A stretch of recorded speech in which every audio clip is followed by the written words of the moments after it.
There are various traditions as to where to start and stop the Haftorah for Parshat Vayetze. As we have mentioned before, the specific choices for the Haftorah developed over a period of time in different communities quite differently. There are certain main lines within the development of the Haftorah between Sephardi, Ashkenazi, there is the Frankfurt, Masorah, the Italian, and the Yemenite, and within each of those, there are sub-communities that have slight variations. Each of those different designations or bracketing of psukim for the Haftorah tell a little bit of a different story, which make for a different link between the Haftorah and the Parsha. This week, the Haftorah is from Hosea, and there are many different stories that are told depending on where you bracket the section that is meant to be read. The maximalist approach, that of the Ashkenazim, is 44 psukim long. From the last three chapters of Hosea. It's a very long narrative. And the other traditions have a slightly shorter version. I chose to focus on a pasuk in the Haftorah that is overlapping between all of the different traditions, as it has an explicit reference to our Parsha.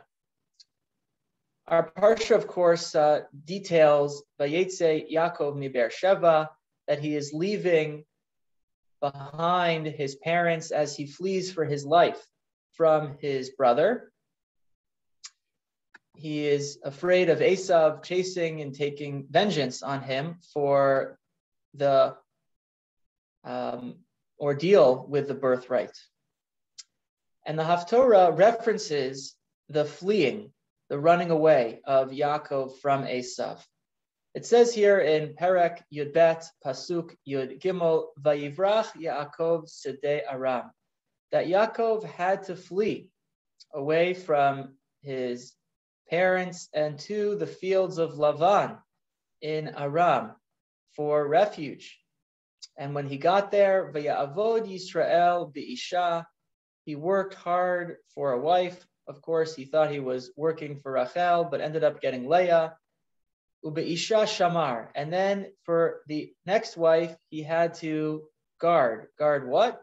He had to guard the flock, Lavan's flock. That was the price that he had to pay for a wife.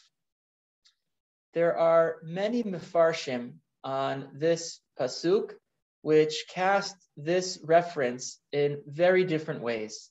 I'm going to share three different mefarshim on this pasuk, which will give us a different link to the parsha.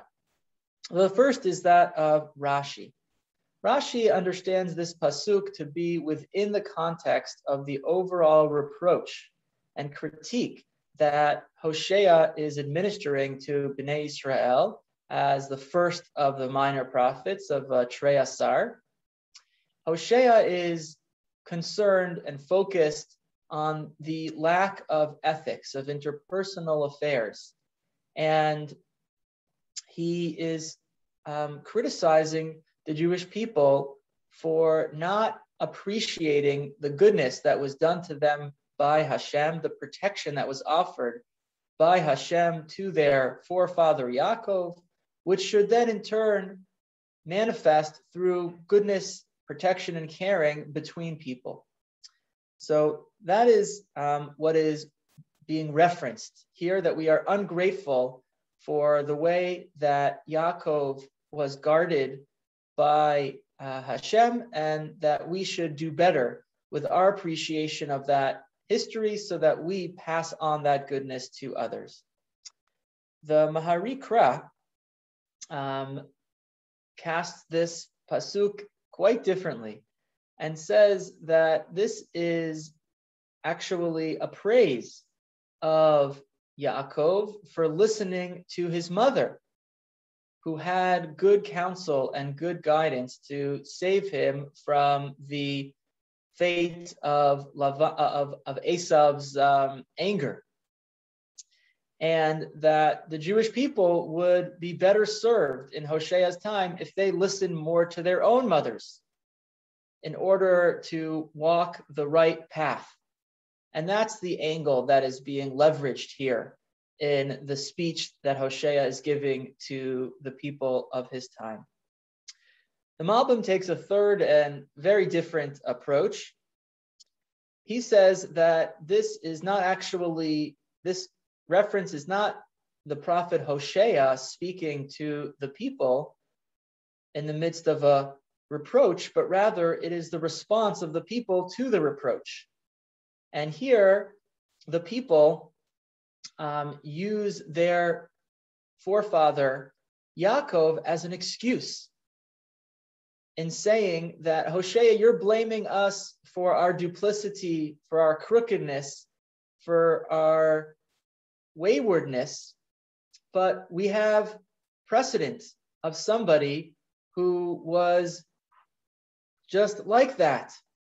Yaakov, whose name means to struggle, or perhaps La'akov, to deceive, was somebody who deceived his brother and then fled from the scene without taking responsibility for it.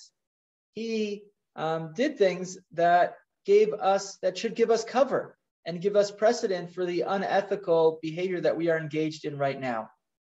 The question is whether this is an appropriate use of Yaakov's behavior in last week's Parsha and this week's Parsha. It seems as if the Navi is giving some credence to a pretty negative interpretation of Yaakov's conduct. And Yirmiyahu and other prophets do the same in invoking Yaakov as a figure that is a little bit ambiguous as to whether his conduct was virtuous or not. And so perhaps that is the reference that is being used in our Parsha. I hope this exercise helps us appreciate the connection between our Parsha and our Haftarah this week. Wish everyone a wonderful rest of the day.